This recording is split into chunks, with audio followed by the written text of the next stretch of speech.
I think what you're pointing out is exactly what we try to do at our shows, because we have discussion shows, we have debate shows, we have interview shows, we do everything. And fans need to understand that if they can have the patience, what is at the core of what pro wrestling is? We've lost that.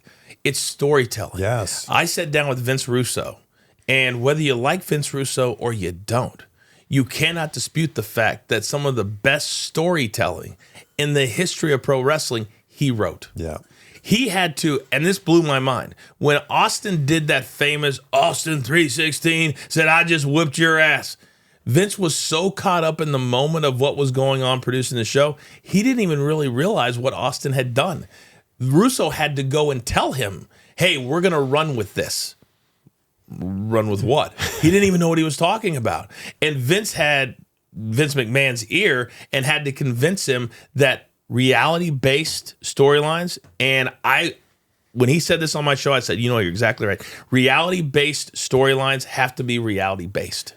To be fair, there were also a lot of really bad storylines that Vince Russo's responsible for. So I think we have to take the good with the bad. 100%. Like Judy Bagwell and oh my God, many pole matches. Yeah, but and this is why I've always said having 52 weeks of TV is not a good thing. Because imagine trying to write 52 episodes of Friends.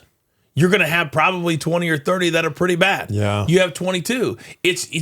They got to a point, whether it was during Vince's time or afterwards, and when I was there, you would see writers literally running in, Chris, at like 1 o'clock in the afternoon with all these papers they had just printed out because Vince had ripped the show up on Saturday after an 8-hour conference call. Start it over. And you'd be like, oh my God. They were just trying to get to production. They were trying to get to the start of the show. There were times, I kid you not, where I would have somebody hand me Monday Night Raw that I was calling about 5 minutes before the show. Man. So in defense of them, it's just if Vince wants something ripped up, there's nothing you can do. And you have to work with that. And that's no way to do big time TV production.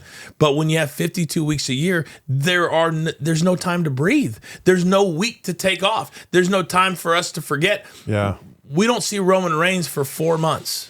And this is part of the thing that I'm talking about, is that why in the world would you announce that your biggest star is coming back and then make it a run-in? Think about that for a second. They announced that Roman Reigns was coming back at SummerSlam. The entire match, what was the crowd doing? Looking at the entrance, waiting for Roman Reigns to come out. And he came out, didn't say a word, and did a run-in. If you're going to do a run-in and it's a surprise, why would you announce that you're going to do that? They didn't. They 100%. It was a press release. They put out a press release that Roman Reigns would make his return at SummerSlam. And he did, and it was a run-in. If you're going to do that, then just bring him out.